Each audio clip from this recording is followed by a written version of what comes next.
did Noah do it? He saved every species on the planet from a biblical mass extinction with just an ark. I too, and hopefully you, viewer, want to protect the natural world and its creatures in the age of climate change.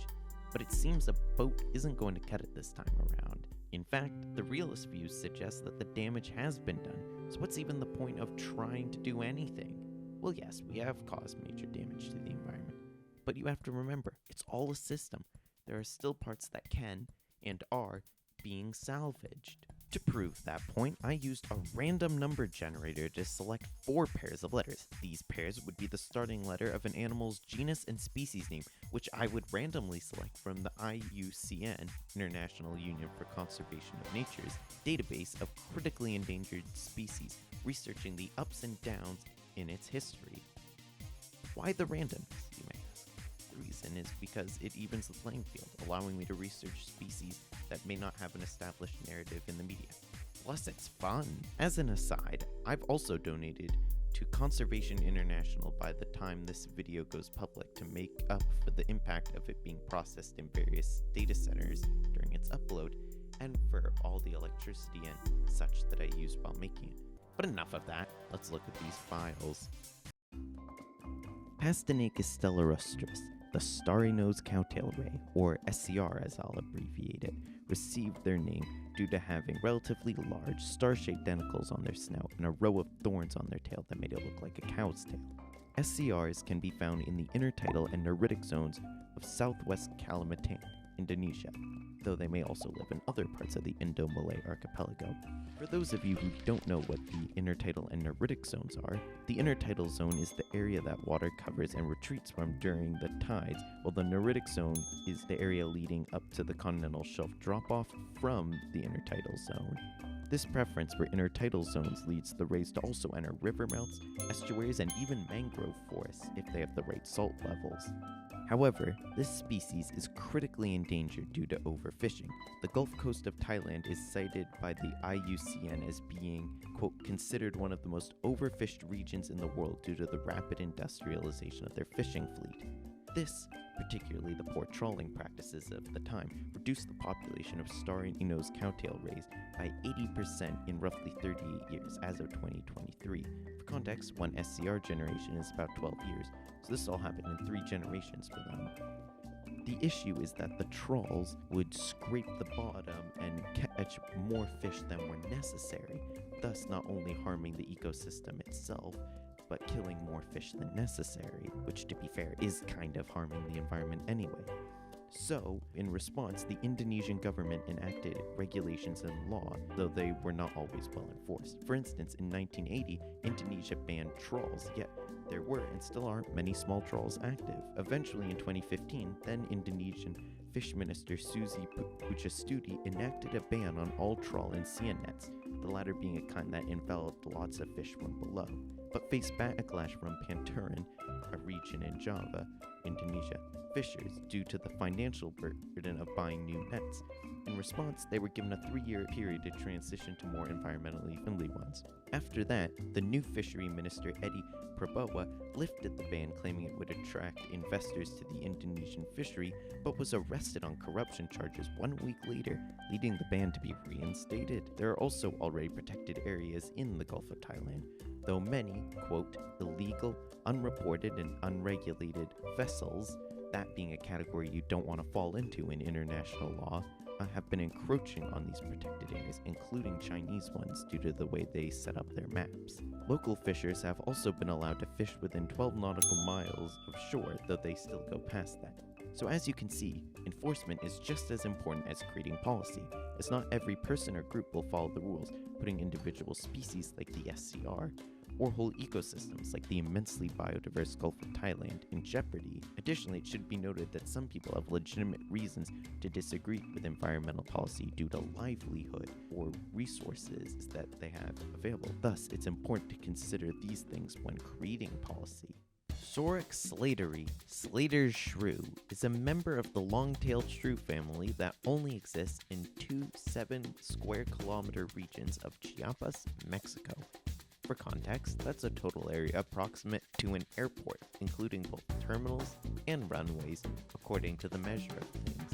This is due to the species only living at minimum 1,700 meters above sea level, leading them to live in the cloud rainforest habitats within the biodiversity hotspot that's the Lacandon jungle.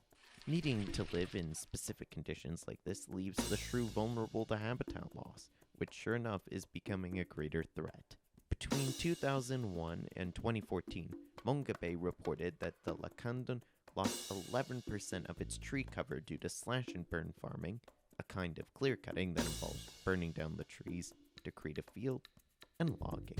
Thankfully, Mexican organizations such as the Fundación Carlos Slim and the Natura y Ecosistemas Mexicanos (AC) have been collaborating with the ejido communities near the Lacandon jungle to help preserve and maintain it.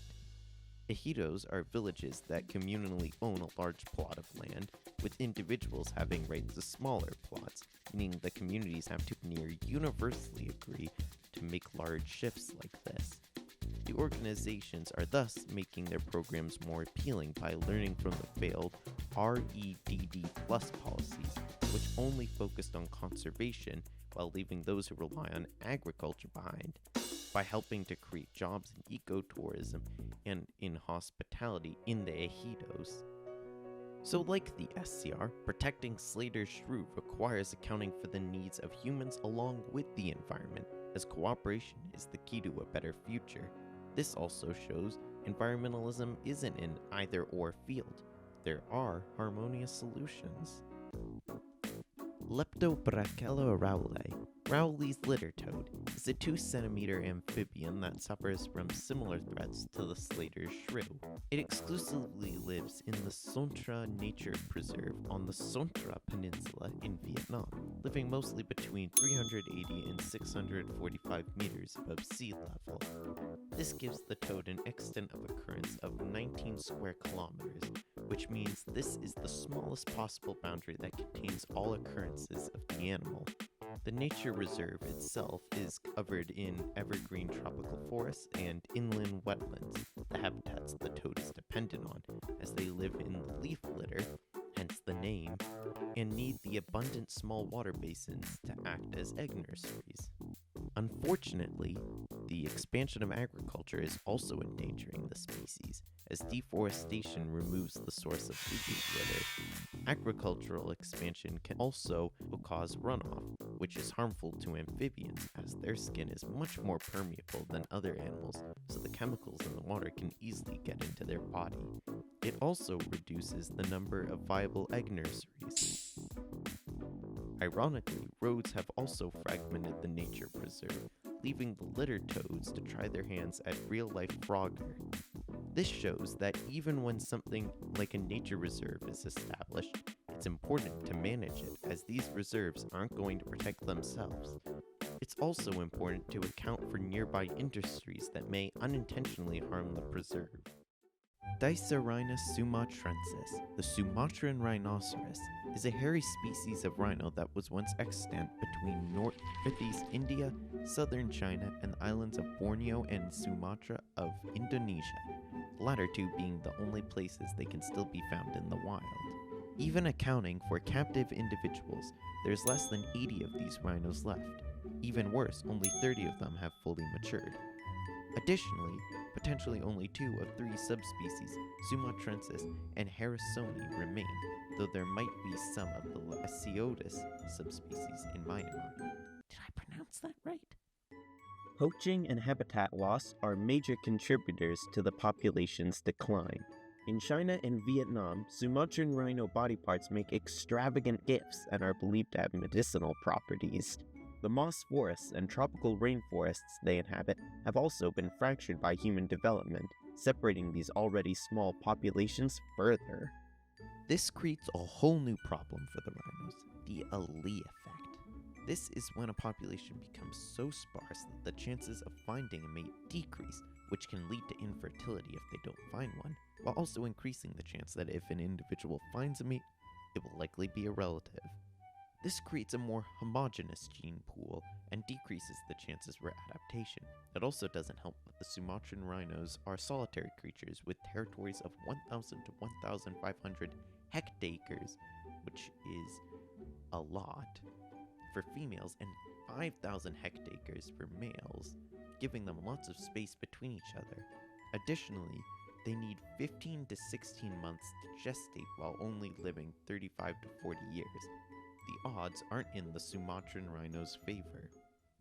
To their credit, the Indonesian government has been trying to preserve these rhinos, with the Ministry of Environment and Forestry creating a massive collaborative project to protect and breed this species, among other plans. The Borneo Rhino Alliance of Malaysia has also tried collecting oocytes and sperm from Sumatran rhinos to create an embryo, though they haven't successfully gotten any of the former. This all reminds us that you have to act quickly in order to protect species, as there is a point where they won't be able to recover easily, like with the Sumatran rhinos and the Ali effect. It also shows that collaboration between groups is key to making an impact, and that government investment in programs is a must if you want to effectively preserve the natural world. Looking back on my research, I've noticed some themes in these stories. It appears that you should bring everyone to the table so that nobody is left behind in this global shift. There's also the importance of long-term planning, so that your solution remains effective in the future. But most importantly, these factions are just protecting small portions of the environment, just making small life changes. Eating only about 2 burgers worth of beef per week, buying less and reusing more, sharing printed documents when you can, using less water. These are a few minor actions you can take that won't turn your world upside down, but can have massive benefits if you and others follow through. This is what curbing climate change is all about, healing small wounds so that it will add up to healing the patient. I highly suggest researching these and other actions in further detail if you have the time, as well as making donations to organizations such as Conservation International and the World Wildlife Fund, both of which have gotten positive ratings from various charity watches. Sure, it will come out of this bruised, we will lose more species and the climate will undoubtedly shift, but if we don't try at all, the planet will suffer greater injuries. As Makis Pombal supposedly said, we must bury the dead and heal the living.